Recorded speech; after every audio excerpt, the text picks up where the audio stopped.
चलो भाई स्टार्ट करते हैं आज की क्लास। तो हमने अब तक फिर से बेसिक ही किया है। लास्ट क्लास में हमने टीआर किया था, तो आज हमें एक टॉपिक जो है स्टार्ट करना है।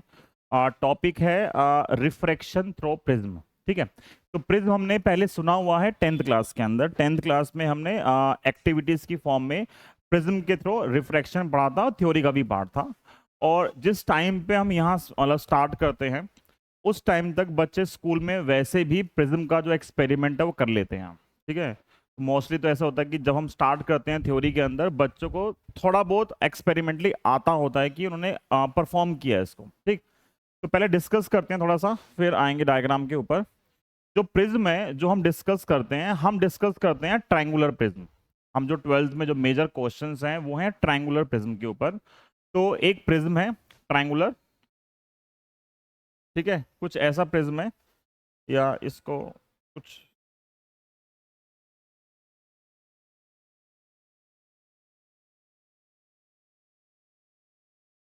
ये हमारे पास एक प्रिज्म है। ठीक है। देखने से ये ट्रायंगल लग रहा है। ठीक है, लेकिन क्या है, ये एक्चुअल में प्रिज्म है। ये एक तरह से साइड फेस है। जब हम बोलते हैं प्रिज्म है तो प्रिज्म वैसे एक 3 डायमेंशनल शेप है जिसके अंदर हमारे पास क्या है, मान लो अगर हम साइड व्यू दिखाएं। ठीक है। और ये जो हमारे पास है थोड़ा उठा दें।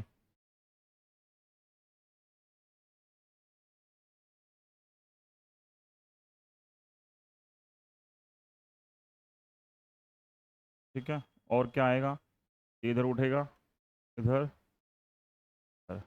तो इस टाइप से जो प्रिज्म है दिखता है। ठीक। तो एक प्रिज्म के अंदर अगर देखा जाएगा तो 2 ट्रायंगुलर फेस हैं और जो 3 है हमारे पास क्या है, रेक्टेंगुलर फेसेस हैं। जब प्रिज्म के थ्रू हम रिफ्रैक्शन पढ़ते हैं तो प्रिज्म को रखने का तरीका क्या होता है कि जो ट्रायंगुलर पार्ट है वो नीचे आता है। जो ये ट्रायंगुलर वाला पार्ट है वो क्या आएगा, नीचे आएगा। और जो रिफ्रैक्शन होता है, रिफ्रैक्शन इन रेक्टेंगुलर फेसेस से रिफ्रैक्शन होता है। तो जब मैं इस प्रिज्म को ऐसे बना रहा हूं इसका मतलब एक रेक्टेंगल इधर है, एक रेक्टेंगल इधर है और एक क्या बना हुआ हमारे पास पार्ट में रखा हुआ है। ठीक है। तो इसको हमने ऐसे रखा हुआ है, एक रेक्टेंगल ये, एक ये और एक ये। ठीक। तो तीनों रेक्टेंगल में से किन्हीं 2 रेक्टेंगल के बीच में रिफ्रैक्शन होता है, मतलब एक फेस पे लाइट आती है और किसी दूसरे फेस से लाइट जो है वो बाहर निकल जाती है थ्रू रिफ्रैक्शन। ठीक है। और टीआईआर दोनों हो सकते हैं। अभी हम सिर्फ बात करेंगे किसकी, रिफ्लेक्शन की। ये प्रिज्म है जिसमें 2 रेक्टेंगल बन रहे हैं और 3 क्या बन रहे हैं, रेक्टेंगल। जब प्रिज्म के थ्रू रिफ्रैक्शन पढ़ते हैं तो प्रिज्म को रखने का तरीका क्या, जो ट्रायंगल वाला पार्ट है वो कहाँ आएगा, नीचे आएगा, वो बेस बनता है, ऐसे उसको रखते हैं जब। ठीक है। और इन फेसेस के थ्रू क्या होता है, रिफ्रैक्शन होता है।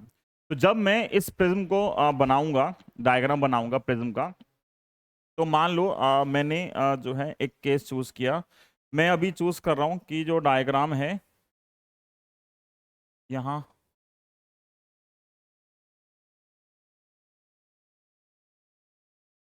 डायग्राम तो हम ढंग का ही बनाएंगे, पर लग रहा है वैसे तो आप कोई भी शेप चूज कर लो। चलो ये मान लेते हैं। तो दिस इज अ प्रिज्म। ठीक है। ये रेक्टेंगुलर फेस, ये रेक्टेंगुलर फेस और ये रेक्टेंगुलर फेस। इनमें से किसी भी एक फेस पे लाइट पड़ती है। मान लो हम ग्रीन लाइट शो करते हैं कि एक फेस पे ग्रीन लाइट आ रही है। यहाँ से किसी भी एंगल पे लाइट आ रही है। मान लो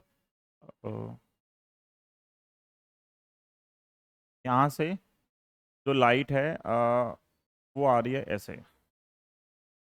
ठीक है। इस तरीके से लाइट आ रही है। इस पॉइंट पे जहां पे लाइट इंसिडेंट हुई है, यहां पे मैंने ड्रॉ कर लिया नॉर्मल। इस पॉइंट पे, इस पॉइंट से मैंने ड्रॉ किया कि दिस इज द नॉर्मल। किस पे, इस फर्स्ट फेस पे। ठीक है। इस फर्स्ट फेस पे ये नॉर्मल है। जब लाइट रेयर से डेंसर जाती है तो क्या होता है, टुवार्ड्स नॉर्मल बेंड होगी। तो लाइट का अगर हम देखेंगे तो लाइट का जो एक्चुअल पाथ था, ये लाइट का एक्चुअल पाथ है, ये लाइट का एक्चुअल पाथ है। ठीक है। और ये इस पे नॉर्मल है। जब लाइट रेयर से डेंसर जाती है तो क्या होता है, टुवार्ड्स नॉर्मल बेंड होगी। तो लाइट इस लाइन और इस लाइन के बीच में कहीं भी बेंड हो सकती है, तो आप कहीं भी बेंड कर दो। बहुत सारे बच्चे अब डायग्राम बनाते हैं तो उनको एक ही लाइन पता होती है जो इसके आती है पैरेलल, बट ऐसा जरूरी नहीं है। आप कोई भी लाइन ड्रॉ कर दो इसके बीच में, सब जो है एप्लीकेबल हैं, सब एग्जिस्ट करते हैं। तो मैंने यहां से स्टार्ट करते हुए एक लाइन ड्रॉ की जो रैंडम जा रही है, कहीं भी जा सकती है लाइन। ये इस पॉइंट पे लाइन जा रही है, मैं जान के अभी पैरेलल शो नहीं कर रहा हूँ, ठीक है।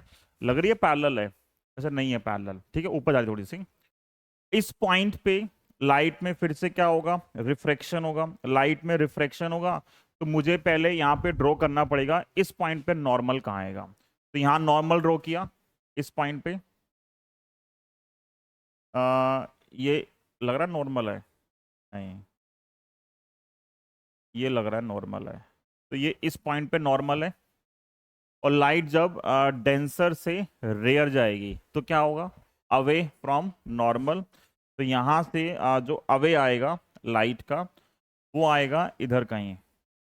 तो this is the away from normal, बीच में कहीं भी जा सकती है, बीच में लाइट कहीं भी जा सकती है। तो ये डायग्राम है प्रिज्म का।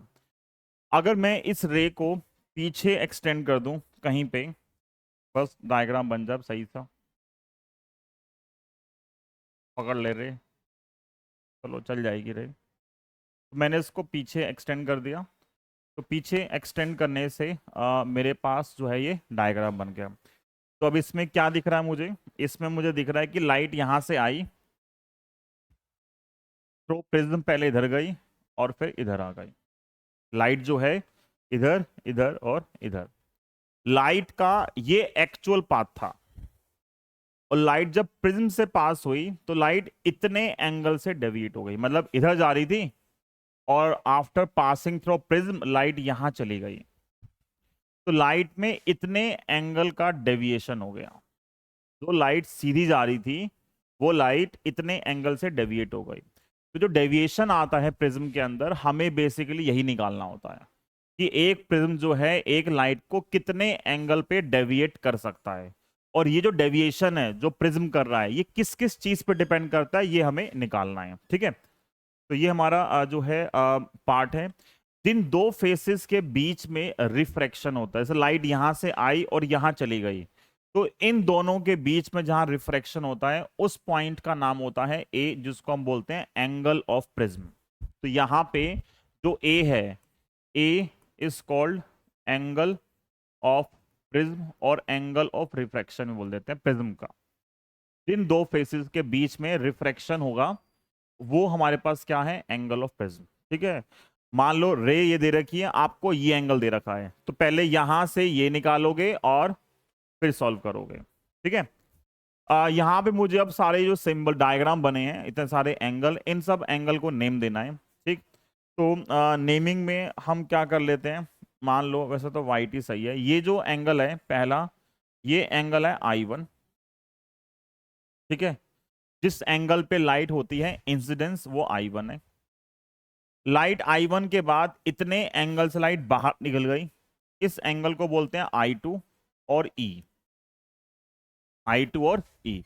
I1 क्या है यहाँ पे, I1 है हमारे पास एंगल ऑफ इंसिडेंस, और I2 जिसको हम E भी लिखते हैं, इसको I भी लिखते हैं वैसे, ये आता है हमारे पास एंगल ऑफ इमर्जेंस। एक है एंगल ऑफ इंसिडेंस और एक है हमारे पास एंगल ऑफ, गेट बंद करना, और एक है एंगल ऑफ इमर्जेंस। तो I1 और I2 हमें जो है वो पता लग गए।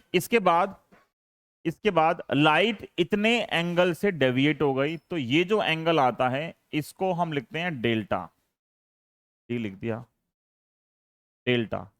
This delta is called angle of deviation, this delta is called angle of deviation, ठीक है, इतना क्लियर है। इसके बाद लाइट इस फर्स्ट फेज पे इतने एंगल से लाइट का पार्ट हुआ है, देखो ये नॉर्मल है and this is the refracted रे, तो ये एंगल आता है R1, angle of refraction at this point. इस पॉइंट पे इस पॉइंट पे लाइट इतने एंगल पे इंसिडेंट हुई है और इतने एंगल पे रिफ्रैक्ट हुई है। कोई बोले इस पॉइंट पर एंगल ऑफ इंसिडेंस क्या है, R2, एंगल ऑफ रिफ्रैक्शन क्या है, I2। ऑल्दो I क्या होता है, वैसे इंसिडेंस होता है, लेकिन हम नोटेशन में बाहर वाले I मानते हैं, अंदर वाले R मानते हैं। क्यों मानते हैं ऐसा, कि अगर मैं मान लो यहाँ पे एक मिरर यूज कर लूं नॉर्मल, कि रे नॉर्मली इंसिडेंट हुई, तो जब रे नॉर्मली आएगी तो अपना पाथ क्या करेगी, वो रिट्रेस करेगी। तो फिर ये बन जाएगा एंगल ऑफ इंसिडेंस और ये बन जाएगा एंगल ऑफ इमरजेंस, ठीक।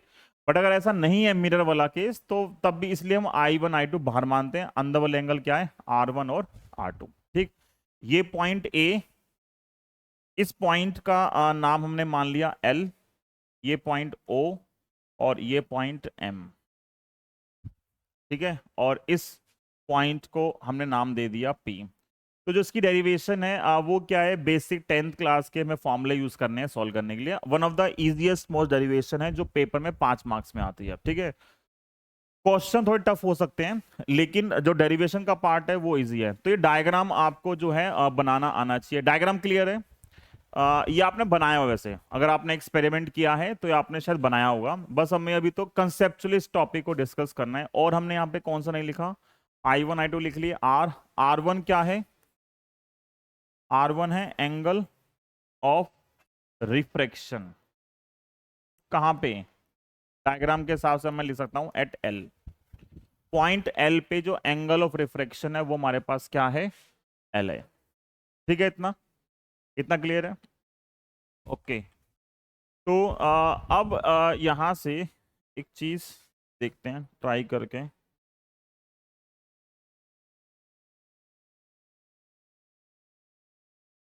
यार ये पूरा क्यों गायब हो गया, क्या नहीं ना,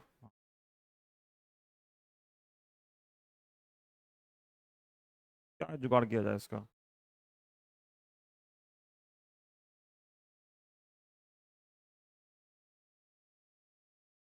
छोड़ो, इतना क्लियर है, डायग्राम हिल गया है ना। तो इसके बाद, इस पॉइंट के बाद हमें कुछ रिलेशंस निकालने हैं इनके बीच में। तो रिलेशंस निकालने के लिए क्या करेंगे, हम 2-3 ट्रायंगल को बार बार यूज कर रहे हैं। जैसे मैं स्टार्ट कर रहा हूं यहाँ पे ट्रायंगल किससे, PLM से, ट्रायंगल PLM। अब देखो यहाँ पे, अगर ये पूरा I1 है, ये पूरा I1 है, तो पूरा कितना आएगा ये, जैसे मैं इसको कहाँ बनाऊं रफ में, यहाँ बनाता हूं नीचे, ये लाइन थी,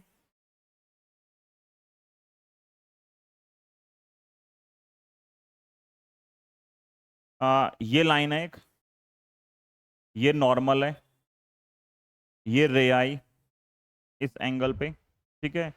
और रे जो है वो यहाँ चली गई, ठीक। ये पूरा I1 है, तो ये पूरा भी कितना आएगा, I1। इस पूरे I1 में ये जो नीचे पोर्शन था इतना सा, ये R1 है, ये पूरा I1 है, नीचे वाला R1 है, तो ये कितना एंगल बचा, जैसे ये पूरा I1 है तो ये पूरा कितना आएगा, I1। ऊपर वाला जो है वो R1 है, तो बाकी क्या बचा, अगर मुझे निकालना हो ये इतना सा एंगल क्या है, क्या आएगा, ये पूरा I1 तो ये पूरा I1, ये R1 है, तो बाकी क्या बचेगा, I1 माइनस R1, दिख रहा है, हाँ। और ये क्या बचेगा ऐसी लॉजिकली, ये पूरा I2 तो ये पूरा I2, ये R2 और ये बचेगा I2 माइनस R2, ठीक है। इस ट्राइंगल को मैं यहाँ अलग से बना देता हूँ। ये जो ट्राइंगल है, इस ट्राइंगल में this is point P, this is L, this is M, this triangle is I1 minus R1 and this is I2 minus R2, और ये जो एंगल है वो डेल्टा है ना, ये एंगल क्या है, डेल्टा। तो हमें पता है एक राइट, मतलब इस ट्राइंगल में this is an exterior angle delta, तो डेल्टा किसके इक्वल आएगा, जो होता है एक्सटीरियर एंगल वो क्या होता है, अपोजिट जो इंटीरियर एंगल है उन दोनों के सम के इक्वल आता है। तो डेल्टा किसके इक्वल आएगा, यहां से डेल्टा किसके इक्वल आएगा, ये हम बना देते हैं, क्या आएगा delta.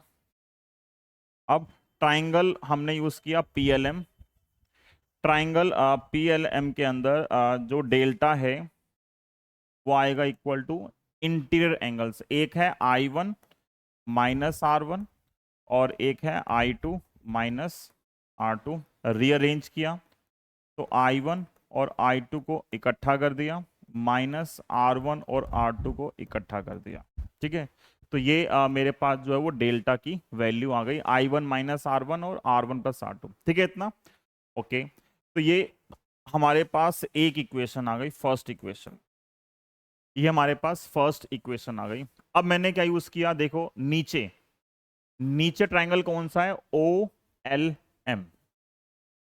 Triangle O L M के अंदर देखो, अब मैं चेंज कर रहा हूं एक बार, ट्राइंगल ओ एल एम, बताओ triangle O L M, triangle O L M के अंदर R1 है, R2 है और क्या है, एंगल O है। तो तीनों का सम कितना आएगा, 180। तो हम ये डायरेक्ट लिख सकते हैं कि angle O plus R1 plus R2 कितना है, 180 डिग्री। ये मान लो सेकेंड इक्वेशन।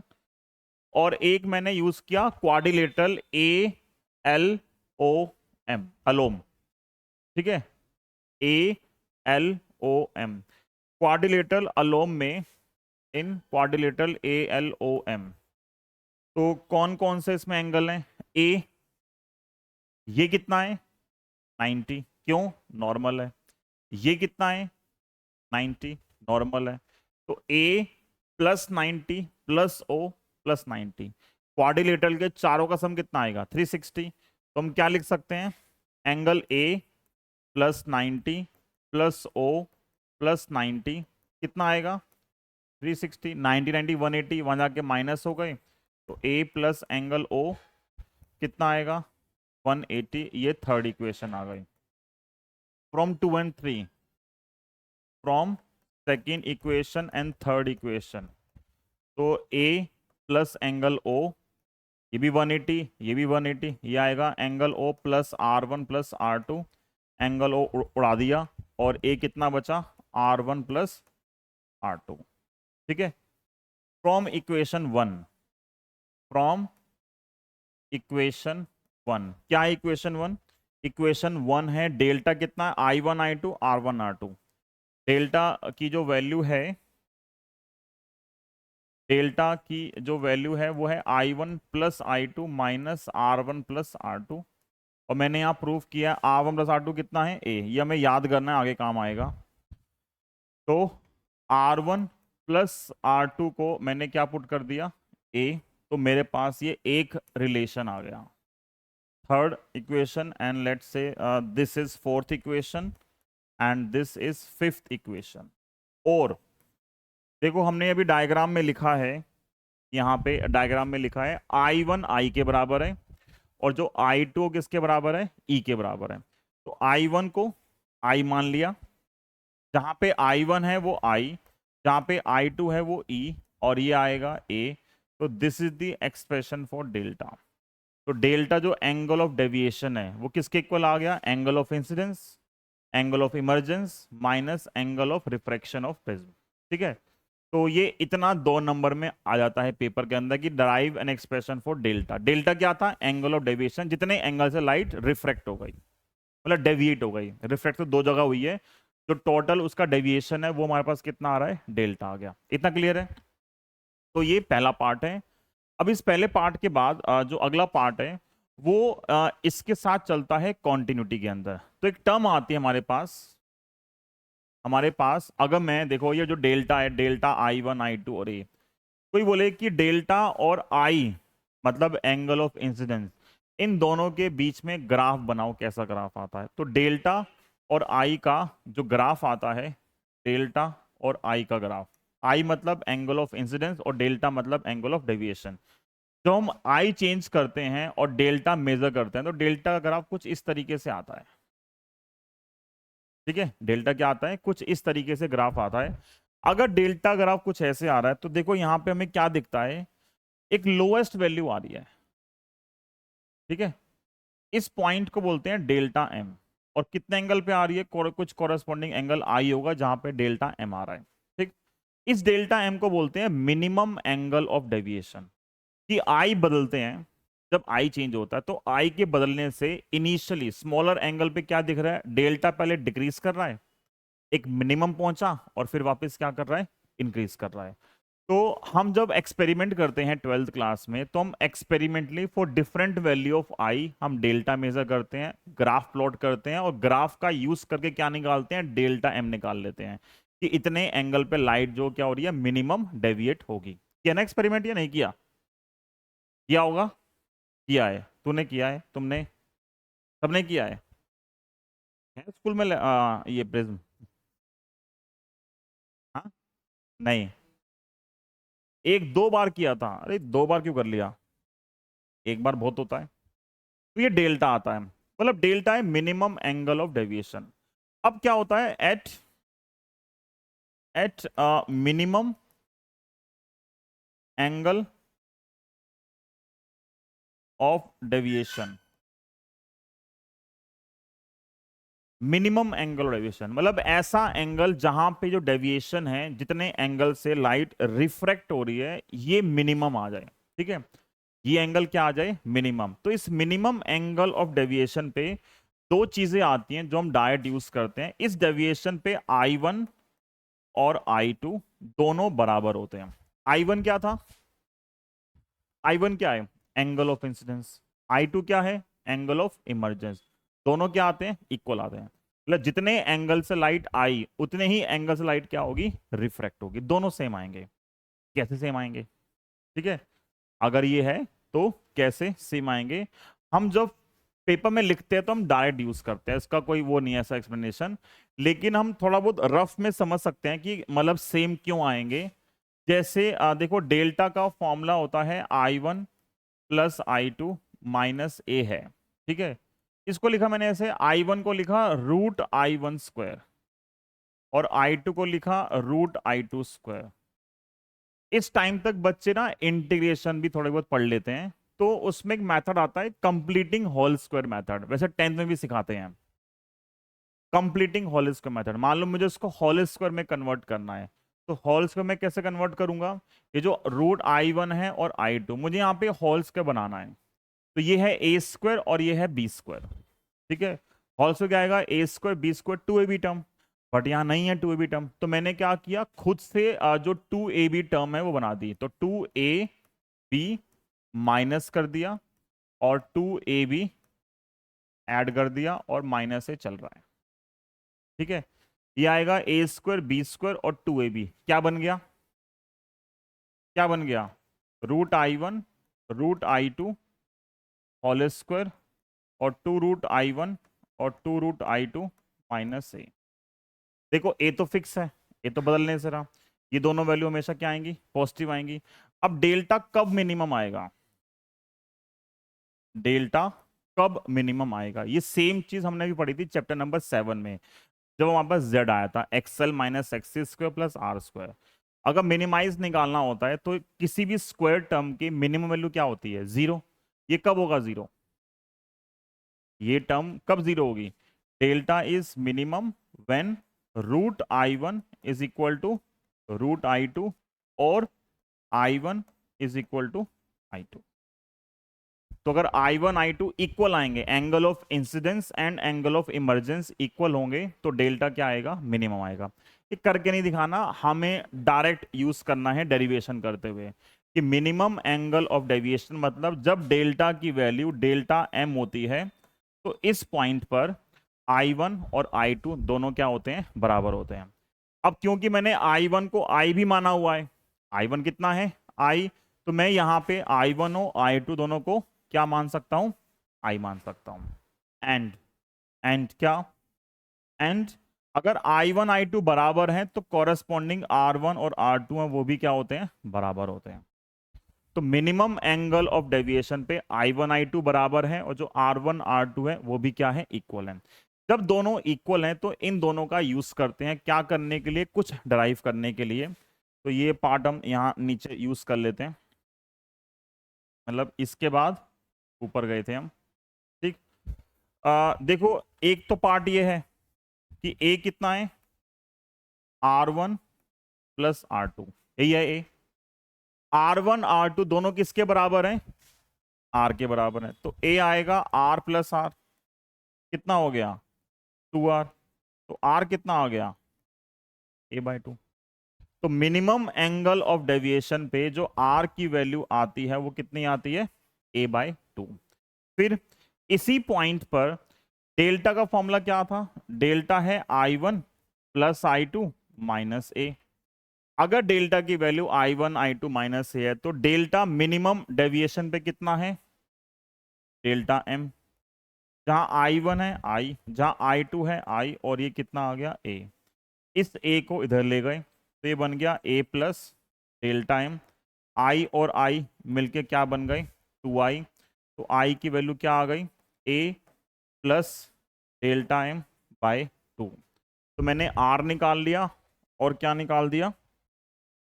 R निकाल दिया और क्या निकाल दिया? I निकाल दिया। कहां पे? मिनिमम एंगल ऑफ डेविएशन पे। I निकाल दिया, R निकाल दिया। अब बताओ, आपको पता है नाउ, ज्यादा छोटा हो गया क्या? या ठीक है? नाउ रिफ्रैक्टिव इंडेक्स क्या होता है? मान लो ये जो प्रिज्म है, प्रिज्म का रिफ्रैक्टिव इंडेक्स n2 है और ये n1 है, तो हम n लिख रहे हैं क्या? n2 बाय n1, डेंसर का विद रिस्पेक्ट टू रेयर। तो क्या आएगा? रिफ्रैक्टिव इंडेक्स होता है n2 बाय n1, वो आता है sine i by sine r अगर लाइट रेयर से डेंसर जाती है। कहाँ जाती है? रेयर से डेंसर। तो क्या बचेगा? n बचेगा साइन आई, कितना है आई? a प्लस डेल्टा M/2, और R कितना है? A/2। तो ये मेरे पास 5 मार्क्स में कंप्लीट डेरिवेशन है विद ग्राफ।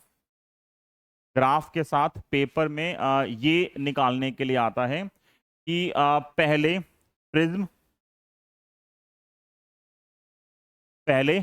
के का डायग्राम बनाओ, ठीक है, एक्सप्रेशन निकालो डेल्टा का, and then using the condition of angle of minimum deviation find the expression for refractive index of prism. तो रिफ्रैक्टिव इंडेक्स ऑफ प्रिज्म जो है, देखो इसके लिए क्या क्या चाहिए मुझे, अगर ये n निकालना है मुझे, क्या क्या चाहिए? एक a चाहिए और एक डेल्टा m चाहिए। a क्या है? Angle of prism. Angle of prism जब मैं एक्सपेरिमेंट करता हूं तो मैं ट्रेस करता हूं प्रिज्म को, तो मैं वहां से डायरेक्टली a मेजर कर सकता हूं। और क्या चाहिए? Delta M. डेल्टा एम कहां से निकालते हैं हम? ग्राफ प्लॉट करके हम मिनिमम वैल्यू निकाल लेते हैं। तो एक्सपेरिमेंट में डेल्टा एम निकाल लेते हैं और ए मुझे पता है, वैल्यूज पुट करोगे तो क्या बन जाएगा आपका? एन निकल जाएगा। तो ये एक प्रोजेक्ट भी करते हैं बच्चे 12th क्लास के अंदर कि आप एक हॉलो प्रिज्म लेके डिफरेंट डिफरेंट लिक्विड्स का रिफ्रैक्टिव इंडेक्स निकाल सकते हो। तो ग्लिसरीन, पैराफिन, वाटर, इन सब का हम refractive index using this method जो है फाइंड कर सकते हैं। ठीक है, तो एक कॉमन प्रोजेक्ट है जो 12th क्लास में चलता है। क्लियर है ये? इस कंडीशन में जो थोड़ा सा डाउट आता है वो ये आता है कि अब चलो ठीक है, I1 I2 मैंने प्रूफ कर लिया इक्वल थे, तो R1 R2 क्यों सेम हो गए? ठीक है, तो ये अभी हम डिस्कस करेंगे अलग से, अभी आज ही करेंगे डिस्कस। पर जब हम डराइव करते हैं तो उसका पार्ट नहीं होता है कि करके दिखाओ उसको भी, वो हम डायरेक्ट यूज करते हैं, वो कंडीशन का पार्ट है। मिनिमम एंगल ऑफ डेविएशन पे I1 I2 R1 R2 सब क्या होते हैं? सेम होते हैं। ठीक है, क्लियर है यहाँ तक? यहाँ तक क्लियर है? ओके।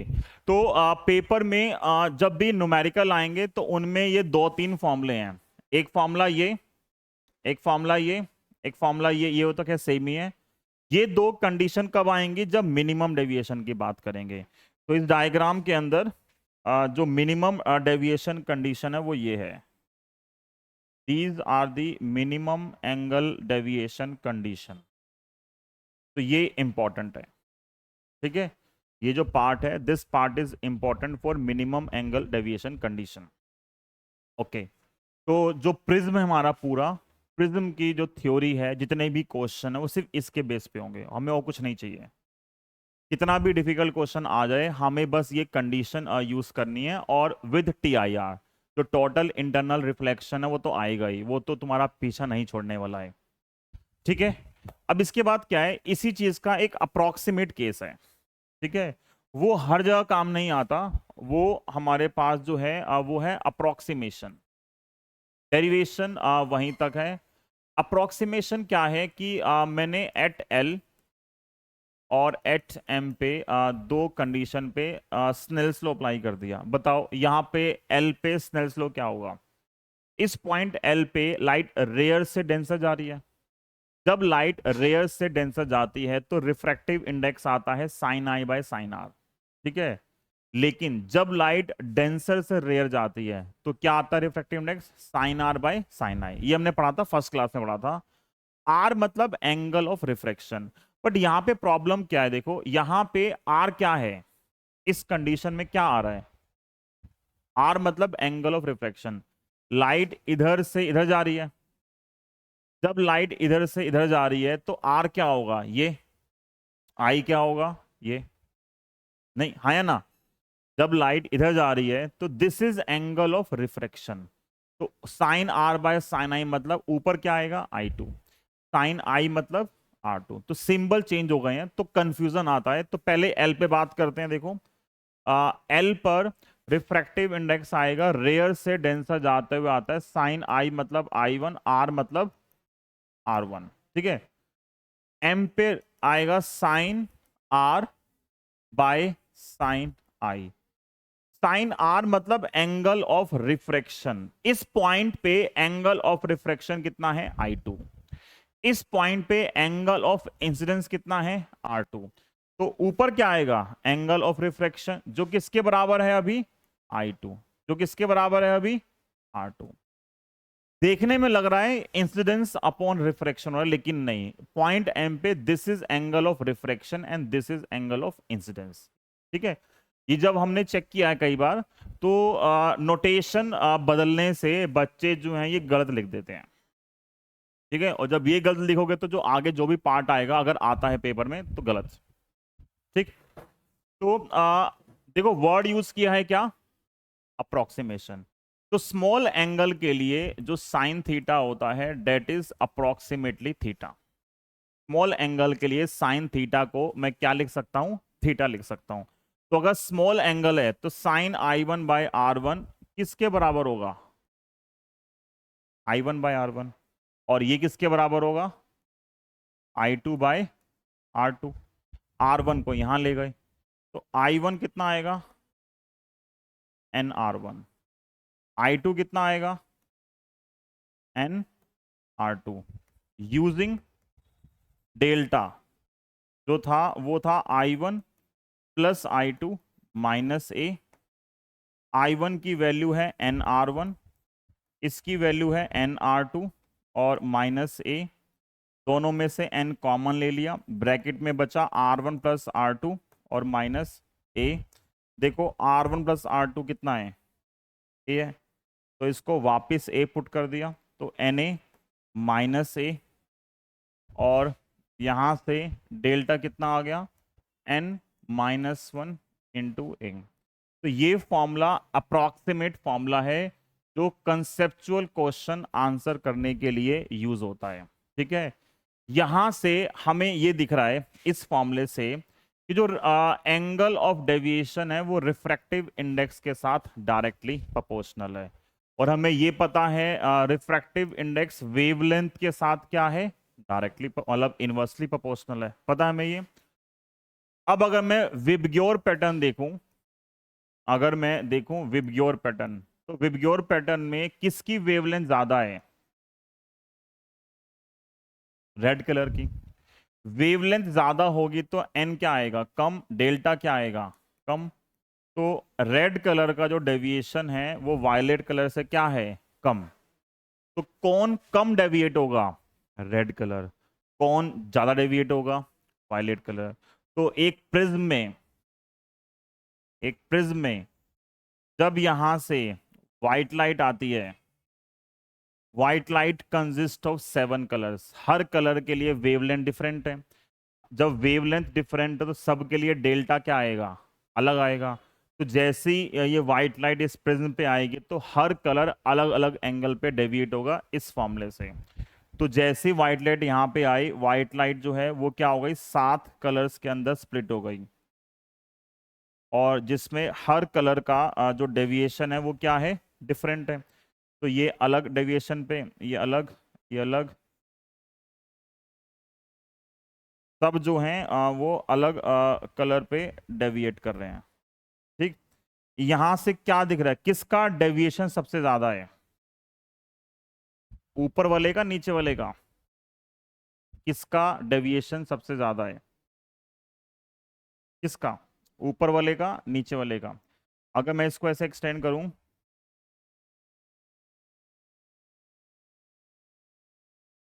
ठीक है, तो ये जो पार्ट आएगा जो ऊपर वाला है वो इतना सा पार्ट आएगा, तो ये पार्ट आएगा, तो एक डेविएशन कितना है, इतना सा, और एक डेविएशन कितना है, इतना। किस में डेविएशन ज्यादा है, नीचे वाले में, और किस में कम है, ऊपर वाले में।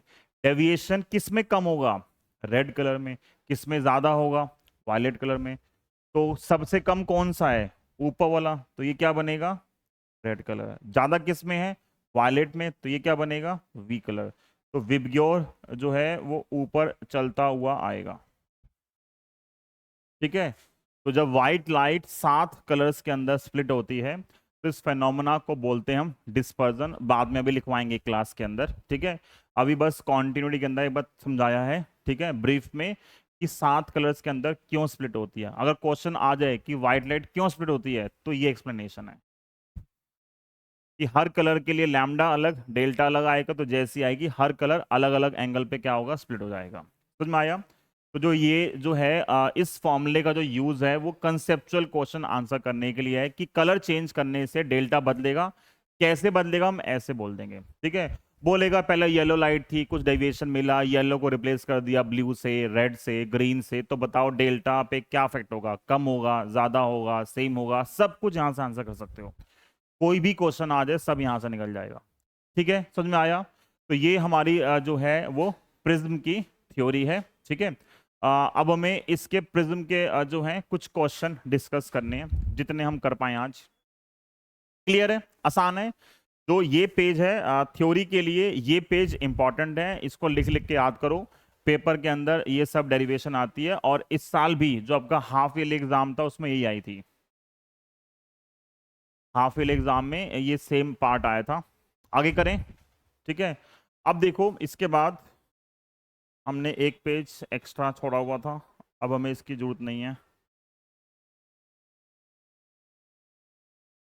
तो क्वेश्चन का लेवल बहुत आसान है इसके। जो मैंने आज रखे हैं क्वेश्चन वो ज़्यादातर आसान क्वेश्चन है, तो जल्दी जल्दी हो जाएंगे। पढ़ो पहला question. First question, a ray of light passes through an equilateral glass prism. देखो जब वर्ड आ गया इक्विलेटरल ग्लास प्रिज्म, तो मतलब प्रिज्म में जो तीनों एंगल हैं वो कैसे हैं, 60 हैं। तो मतलब यहां से पता लग गया मुझे जो ए की वैल्यू है वो कितनी है, 60 है। और इसके बाद बोल रहा है such that angle of incidence जो आई होता है is equal to angle of emergence. अगर आई और ई इक्वल दे दिए तो मतलब वो minimum angle of deviation condition है। जैसे ही मुझे ये दोनों इक्वल कर दिए, दोनों क्या है, मिनिमम एंगल डेविएशन कंडीशन है। और वो क्या बोल रहा है, both are equal and each of these angles is equal to 3/4 of angle of prism. कितना है वो, 60। 4 से कटा कितने पे, 15 पे, 15 दिए 45 डिग्री। ठीक है, ठीक है इतना। और अब क्या निकालना है, what is the value of angle of deviation. तो डेल्टा का फॉर्मूला क्या होता है, आई प्लस ई माइनस ए, तो 45 प्लस 45 माइनस 60, 90 माइनस 60 कितना आ गया, 30 डिग्री। 90 माइनस 60 कितना आ गया, 30 डिग्री। तो ये पहला क्वेश्चन है जिसमें हमने जस्ट डायरेक्ट फॉर्मूला यूज करके एंगल ऑफ डेविएशन जो है वो फाइंड कर लिया। इजी क्वेश्चन है। जो अगला क्वेश्चन है वो भी सेम है, ठीक है, ऑलमोस्ट सेम है, बस एक पार्ट उसने चेंज कर दिया है, ऑलमोस्ट सेम क्वेश्चन है। तो अब हम देखते हैं, नेक्स्ट क्वेश्चन चलते हैं, ठीक है। अब इस क्वेश्चन में लिखा हुआ है a ray of light passes through an equilateral triangular prism from air undergoes, यहां लिख दिया साफ साफ मिनिमम डेविएशन है, ठीक है, and when angle of incidence is 3/4 of angle of prism. तो ये सेम हो गया, आई हो ई हो, दोनों क्या है 3/4 of angle of prism. But कैसा प्रिज्म है, इक्विलेटरल है फिर से। तो अगर ये इक्विलेटरल है तो आई और ई बराबर है, and both are equal to 3/4 of angle of prism. अगर वो इक्विलेटरल है तो कितना हो गया 60, ये कैंसिल हुआ 15 पे, और 15 ये कितना आ गया 45 डिग्री। तो i and e both are 45 degree. अब बोला calculate the speed of light in prism. Prism में स्पीड ऑफ लाइट निकालनी है। अगर मैं ये देखूं स्पीड ऑफ लाइट निकालने का फॉर्मूला होता है एन का, सी बाई वी होता है। तो यहां से वी कितना आएगा, सी बाई एन। मुझे एन चाहिए, रिफ्रैक्टिव इंडेक्स। क्या चाहिए, रिफ्रैक्टिव इंडेक्स चाहिए। बट क्वेश्चन में तो रिफ्रैक्टिव इंडेक्स गिवन ही नहीं है। तो नहीं दिया, क्यों नहीं दिया, सही में नहीं दिया, क्योंकि हम रिफ्रैक्टिव इंडेक्स अब मिनिमम एंगल डेविएशन का यूज करके निकाल सकते हैं। क्योंकि देखो रिफ्रैक्टिव इंडेक्स का सबसे सिंपल फॉर्मूला जो होता है वो होता है sine i by sine r. यही होता है, यही होता है ना रिफ्रैक्टिव इंडेक्स। आई कितना है, गिवन है, कितना है 45 डिग्री। क्या आर गिवन है, क्या क्वेश्चन में आर गिवन है, बट क्वेश्चन में लिखा हुआ है मिनिमम डेविएशन कंडीशन है। तो मेरे दिमाग में जो 2-4 फॉर्मूले वो सारे छपने चाहिए। मिनिमम डेविएशन कंडीशन पे देखो, हमने वैसे तो आज ही ड्राइव किया है। मिनिमम डेविएशन कंडीशन पर जो आर की वैल्यू आती है वो a/2 आती है। ये 3-4 फॉर्मूले हैं, उन्हीं पे सब क्वेश्चन हो जाएंगे। आर कितना आता है a/2, और a कितना है, a कितना है इस क्वेश्चन में, इस क्वेश्चन में जो a की वैल्यू है वो हमें दे रखी है 60 डिग्री। तो हम यहां से निकाल सकते हैं आर कितना आएगा a/2। a/2 कितना आ गया 60/2 और 30 डिग्री। तो साइन आर मतलब साइन 30 डिग्री। तो एन की वैल्यू साइन 45 1/√2, साइन 30 1/2, ऊपर आगे क्या बन गया 2/1। So this is √2। एन क्या आ गया √2। जब एन आ गया √2 तो नाउ वेलोसिटी क्या आएगी, velocity will be c by n. c is 3 10⁸8, और √2 कितना होता है 1.414। और आपको याद हो हमने चैप्टर 7 में 1/√2 सॉल्व करना सीखा था। 1/√2 की वैल्यू होती है डायरेक्टली 0.707। यूज कर रखी हमने पहले। तो फैक्टर्स हैं, डायरेक्ट यूज करोगे तो टाइम बचेगा, ठीक है, और नहीं तो क्या है पेज के पीछे ही लगे रहोगे आधा पेपर। तो 21 1 2 2 3 7 21, तो 2.121 और 10 की पावर 8 मीटर पर सेकेंड। ठीक है ना, आसान क्वेश्चन है भी। तो दोनों में ये पार्ट तो सेम था, एक पार्ट में डेल्टा पूछा है, एक पार्ट में क्या पूछा है, एक पार्ट में आपसे वेलोसिटी पूछी है। ठीक, ओके, तो सही है, आसान क्वेश्चन है। नेक्स्ट क्वेश्चन, जो नेक्स्ट क्वेश्चन है ये बहुत सारे क्वेश्चन क्या करते हैं, प्रिज्म को और जो TIR कंडीशन है दोनों को इकट्ठा कर देते हैं। और अभी हम जो बहुत सारे क्वेश्चंस करेंगे उनमें ऑलमोस्ट हर क्वेश्चन के अंदर TIR कंडीशन लगेगी, टोटल इंटरनल रिफ्लेक्शन कंडीशन। ठीक है, तो ये उनमें से एक क्वेश्चन है जहां पे TIR कंडीशन लगेगी। तो क्वेश्चन जो है आसान सा ही है, मतलब ये पेपर में 1 मार्क्स में ड्रॉ करने के लिए आते हैं। तो 2 केस हैं, दोनों केस हम यहाँ पे ट्राई करते हैं ड्रॉ करने वाला। पहले हम कर रहे हैं सेकंड केस। क्वेश्चन क्या बोल रहा है, क्वेश्चन बोल रहा है कि एक प्रिज्म है, ठीक है, और इस प्रिज्म में यहां पे एक ऑब्जेक्ट रखा था,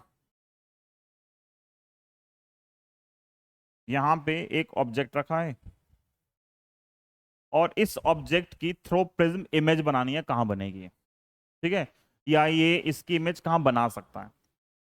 और हमें कंडीशन ये गिवन है कि दिस एंगल इज 45 डिग्री। अगर ये 90 है, ये 45 है, तो कॉमन सेंस वाली बात है कि एंगल भी कितना हो गया 45। तो मैंने यहां से 2 रे चूज की इस ऑब्जेक्ट से, दोनों पैरेलल रे। ये रे पैरेलल गई और ये रे भी क्या गई पैरेलल। जो रे पैरेलल जाती है एक सरफेस पे, मतलब नॉर्मली होगी इंसिडेंस। तो नॉर्मल इंसिडेंस में क्या होता है, जैसी आई है वैसे ही निकल जाएगी। अगर मिरर होता तो रिफ्लेक्ट कर देती, मिरर नहीं है, मतलब दोनों मीडियम हमारे पास क्या ट्रांसपेरेंट है, तो क्या होगा, लाइट यहाँ से नॉर्मली पास हो जाएगी। तो लाइट यहाँ से पास होते ही लाइट इस पॉइंट से इस पॉइंट तक तो अपने आप आ गई, कुछ हाथ ज्यादा दिक्कत नहीं हुई। बट जब लाइट इस पॉइंट पे आई, इस पॉइंट पे ये नॉर्मल है, सेम ऐसे जो लाइट यहां से आई वो आगे गई, इस पॉइंट पे ये नॉर्मल है। अब आगे क्या होगा वो हमें सीखना है, ठीक है, जो मेन पार्ट है वो आगे सीखने वाला है। देखो लाइट डेंसर से रेयर जा रही है, जब लाइट डेंसर से रेयर जाती है तो हम बोलते हैं it bend away from normal. तो यहां पर लाइट क्या होगी, अवे फ्रॉम नॉर्मल बेंड हो जाएगी, ऐसा हो सकता है। लेकिन क्या हमेशा ऐसा होगा, वो जरूरी नहीं है। क्यों? क्योंकि हम अब टीआईआर पढ़ चुके हैं। हम अब टीआईआर, सर 15 मिनट लूंगा मैं, हाँ, हम अब टीआईआर पढ़ चुके हैं। तो अगर हम टीआईआर पढ़ चुके हैं तो इसका मतलब ये हो गया कि यहां तो टीआईआर भी हो सकता है, बट टीआईआर की कंडीशन क्या होती है कि angle of incidence must be greater than critical angle. तो मुझे निकालना पड़ेगा अभी कि ये एंगल ऑफ इंसिडेंस कितना है। ये जो एंगल ऑफ इंसिडेंस है ये कितना है, ये एंगल देखो, ये रे और ये रे पैरेलल है, ये 45 है, ये कितना होगा, ये 45 है, ये कितना है 90, ये 90 है, ये 45 है, तो ये कितना हो गया 45, हाँ या ना। अब ये नॉर्मल है, अगर ये नॉर्मल है तो ये पूरा एंगल कितना होगा 90, उस 90 में से ये 45 है, तो ये भी क्या बचा 45 बचा। सेम ऐसे ये भी क्या बचेगा, सेम लॉजिक से ये भी क्या बचेगा 45। तो ये जो छोटा सा एंगल है ये 45 आ रहा है। हमें क्वेश्चन में गिवन है, देखो पढ़ के, right angle crown glass prism with critical angle 41 degree. Critical angle कितना है 41, और लाइट कितने पे हो रही है इंसिडेंस 45 पे, जो क्रिटिकल एंगल से ज्यादा है। तो क्या होगा, अगर लाइट क्रिटिकल एंगल से ज्यादा एंगल पे इंसिडेंट होगी तो क्या होगा, टीआईआर होगा। टीआई मतलब light will be totally reflected, और रिफ्लेक्शन में angle of incidence, angle of reflection क्या होते हैं, सेम। अगर एंगल ऑफ इंसिडेंस 45 है तो एंगल ऑफ रिफ्लेक्शन भी कितना आएगा 45 आएगा। अगर एंगल ऑफ रिफ्लेक्शन 45 है तो लाइट इतने ही एंगल से क्या हो गई, रिफ्लेक्ट हो गई। और ये कैसे आ रही है, नॉर्मली। तो अगर नॉर्मली आ रही है तो कहाँ जाएगी लाइट, नॉर्मली। ये लाइट ऐसे आई तो ये भी कहाँ जाएगी, नॉर्मली। तो इस पॉइंट के लिए, इस पॉइंट के लिए ये बना पॉइंट, इसके लिए ये बना पॉइंट, तो लाइट क्या हो गई 90 डिग्री से चेंज हो गई। लाइट क्या हो गई 90 डिग्री से चेंज हो गई। डायग्राम समझ में, 1 मार्क का क्वेश्चन है, बस डायग्राम बनाने के लिए आता है। अब यही चीज दोबारा सोचो, यही सेम चीज दोबारा सोचो। अब जो प्रिज्म है वो ऐसे है, यहां पे ऑब्जेक्ट है इधर, ये एंगल 45 और ये एंगल 45, ये दोनों 45 है एंगल। अगर ये दोनों एंगल 45 हैं तो क्या होगा, लाइट नॉर्मली गई इधर, नॉर्मली गई इधर, ठीक है। यहां पे ये एंगल कितना आएगा 45, ये एंगल कितना आएगा, ये भी क्या आएगा 45। तो अगर ये 45 आएगा तो यहाँ पे क्या होगा, ठीक है यार, ये 45 हो तो यहाँ भी क्या होगा, ठीक है यार। अब यहाँ पे क्या मजे की बात है, ये नॉर्मल, ये नॉर्मल, ये फिर 45 हो गए, क्योंकि ये 45 है। अब ये 45 तो यहाँ पे क्या होगा, फिर से टी आर होगा। एंगल ऑफ रिफ्लेक्शन क्या आएगा 45, तो लाइट यहाँ चली गई, ये लाइट कहाँ चली गई, यहाँ चली गई। तो इसने क्या कर दिया, इमेज को, इस पॉइंट को नीचे आ गया, ये पॉइंट ऊपर चला गया, तो इमेज कैसी बन रही है, इन्वर्टेड इमेज बन रही है, ठीक है। ये दोनों डायग्राम एनसीईआरटी में बने हुए हैं, और बोर्ड में दोनों क्वेश्चन बोर्ड के हैं ये, ठीक है, कि आपको इमेज ड्रॉ करनी है। किससे, एक हमारे पास प्रिज्म है राइट एंगल प्रिज्म, जिसमें एक एंगल कितना है 90। पहले कैसे प्रिज्म थे, इक्विलेटरल, अब कैसे आ गए, राइट एंगल प्रिज्म आ गए। क्लियर है क्वेश्चन ये, ठीक है। तो मतलब अब हमें ये पता है कि लाइट जब प्रिज्म से बाहर निकलती है तो हमें हर बार चेक करना पड़ेगा कि वहां पे TIR तो नहीं हो रहा, क्योंकि अगर TIR हो रहा है और आपने लाइट को बाहर निकाल दिया तो क्वेश्चन गलत हो गया। ठीक है, तो उस केस में क्वेश्चन क्या हो जाएगा, गलत हो जाएगा। क्लियर है यहां तक? वॉइस आ रही है? एक तो यार नेट चला गया है क्या, ना डर लग रहा है कि बस जाने वाला है। तो एक दो क्वेश्चन और करेंगे हम, आगे करें। अगला क्वेश्चन जो है, नेक्स्ट क्वेश्चन, ये एक बढ़िया क्वेश्चन है। ठीक है, ये अभी तक 2-3 बार पेपर में आया हुआ है। बोला 3 लाइट है, 3 रे ऑफ लाइट, रेड ग्रीन और ब्लू। ठीक है, ये ग्रीन के लिए मैंने ठीक किया था, फिर सी क्यों आ गया, ये जी है। ग्रीन, रेड, ग्रीन और ब्लू। रेड, ग्रीन और ब्लू कलर जो है, तीनों कलर इस पे नॉर्मली आ रहे हैं। जब तीनों कलर नॉर्मली आ रहे हैं, और अब देखो अगर नॉर्मली आ रहे हैं तो एक चीज तो क्लियर है, जो अब तो हम ब्लू कलर भी, तीनों ही ब्लू कलर भी आया और ग्रीन भी आ रहा है, और तीसरा कौन सा है, रेड भी आ रहा है। ज़्यादा हमारे पास फालतू टाइम है ना। ठीक, अब हमें ये नहीं पता इसके अंदर कि इस पॉइंट पे इनमें से किसके अंदर TIR होगा और किस में रिफ्रैक्शन होगा, तो मैं वही चेक करना बस। ठीक है, कौन सी रे में TIR और कौन सी रे में रिफ्रैक्शन। तीनों के रिफ्रैक्टिव इंडेक्स क्या है? रेड का जो रिफ्रैक्टिव इंडेक्स है वो है 1.39, 1.39। ग्रीन का है 1.44, और ब्लू कितना है 1.47। होना भी चाहिए ज़्यादा। रिफ्रैक्टिव इंडेक्स लैम्डा के साथ इन्वर्सली होता है ना, तो लैम्डा ज़्यादा होगा तो रिफ्रैक्टिव क्या आ रहा है, अपने आप उन्होंने कम दे रखा है हमें। अब चेक करना है, बट एक चीज़ क्लियर है, तीनों के लिए ये जो एंगल है वो कितना है, तीनों के लिए, तीनों के लिए एंगल कितना है, 45। क्यों है 45? अभी क्या था, ये 45 है, तो ये भी क्या आएगा 45, ये 90, तो ये कितना हो गया 45, ये पूरा कितना है 90, तो ये 45, तो बाकी भी कितना आएगा 45। सेम ये 45 और ये भी 45। अब दिख नहीं रहा कि कलर दिख रहे हैं नहीं दिख रहे हैं, चलो अब तो रिकॉर्ड के बाद ही पता लगेगा। तो सारे एंगल 45 है, मतलब एंगल ऑफ इंसिडेंस जो है वो 45 है। बट तीनों का रिफ्रैक्टिव इंडेक्स अलग अलग है, तो तीनों में कंडीशन अलग होगी, तीनों का जो IC होगा वो डिफरेंट होगा। तो चेक कैसे करेंगे, तो इसमें थोड़ी सी ट्रिक है सॉल्व करने की। अभी मैं आपको आज एक मेथड करा रहा हूँ, एक और मेथड है वो हम डिस्कस करेंगे जब अगले क्वेश्चन पे जाएंगे, ऐसा ही कुछ। मुझे पता है, देखो TIR के लिए 4 TIR जो I की वैल्यू होती है वो क्रिटिकल एंगल से क्या होती है, ज्यादा होती है। I की वैल्यू क्या होती है, क्रिटिकल एंगल से ज्यादा होती है। बट तीनों में एक चीज फिक्स है, I कितना है तीनों के अंदर, 45 है। तो मैं I को तो क्या मान सकता हूं, मैं I को तो 45 मान सकता हूं कि 45 IC से ज्यादा होना चाहिए। दोनों तरफ साइन ले लिया, दोनों तरफ साइन 45 और ये साइन IC, और इन्वर्ट कर दिया, तो 1/sin45, इन्वर्ट करोगे साइन चेंज, और ये आएगा 1/sin IC। ठीक है, मुझे बताओ 1/sin IC क्या होता है, 1/45 का मतलब हो गया 1/√2, नहीं गलत कर दिया, 1/√2। 1/sin IC critical angle condition से था रिफ्रैक्टिव इंडेक्स। रिफ्रैक्टिव इंडेक्स कितना होता है, 1/sin IC, फॉर्मूला है TIR का। 1/1/√2 कहाँ पहुंच गया, ऊपर, तो ये आ गया √2 इज मोर देन n। ठीक है, that is when n is, कुछ गड़बड़ है,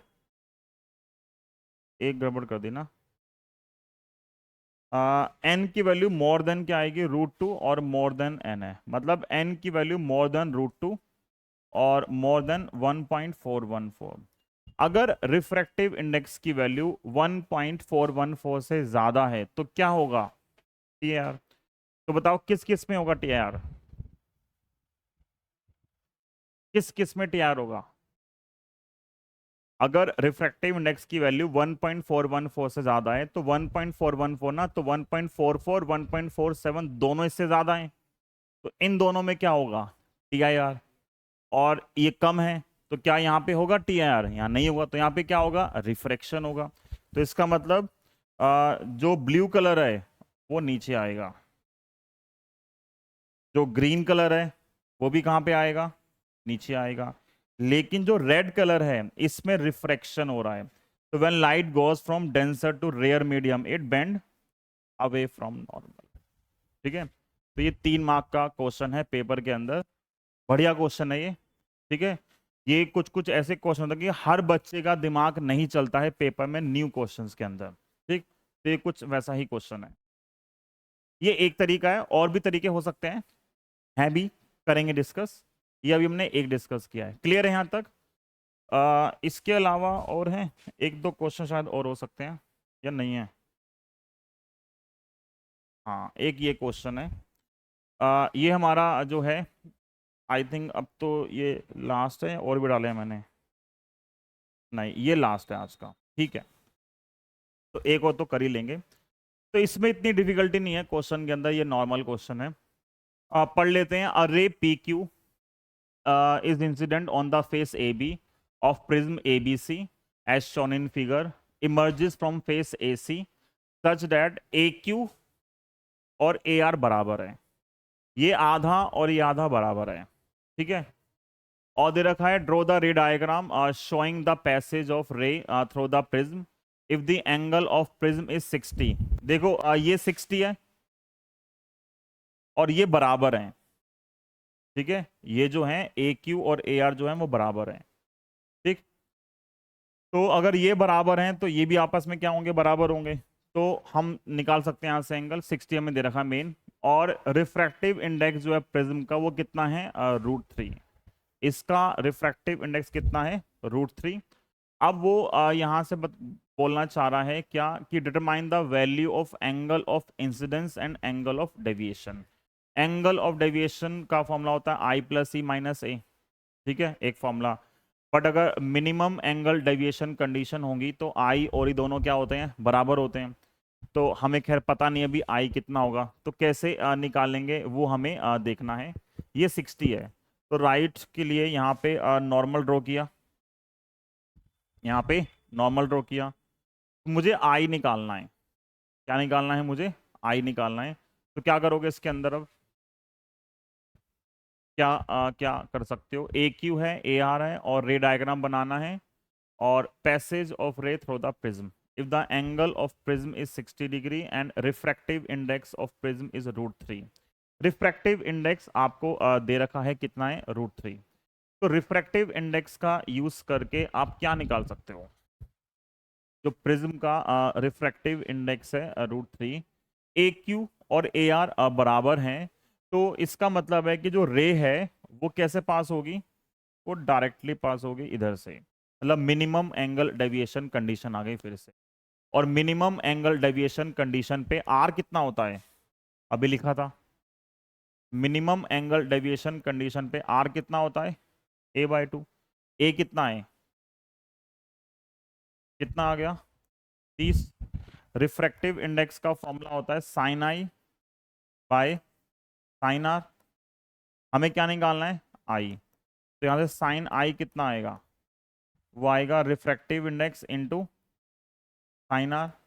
तो sin I की वैल्यू आएगी हमारे पास, n कितना है, √3, और sin R sin 30 कितना हो गया, हाफ √3/2। साइन की वैल्यू √3/2 कितने पर होती है, 60 पे। तो इसका मतलब ये जो एंगल आएगा वो कितना आ गया, 60। दिख भी नहीं रहा, कितना एंगल आ गया, 60। This angle is 60, this angle is 60। आई निकल गया। और अब क्या निकालना है हमें, और क्या निकालना है हमें, determine the value of angle of deviation. तो देखो अगर आपको याद हो, आई की वैल्यू थी, आई की जो वैल्यू थी, आई था A+Δm/2, याद है, इधर ना डेविएशन पे। तो यहाँ से A+Δm आएगा 2 × I, मतलब 120 डिग्री। तो Δm कितना आएगा, 120 माइनस ए, 120 माइनस 60 कितना आएगा? 60। तो डेविएशन कितना आ गया? 60 डिग्री।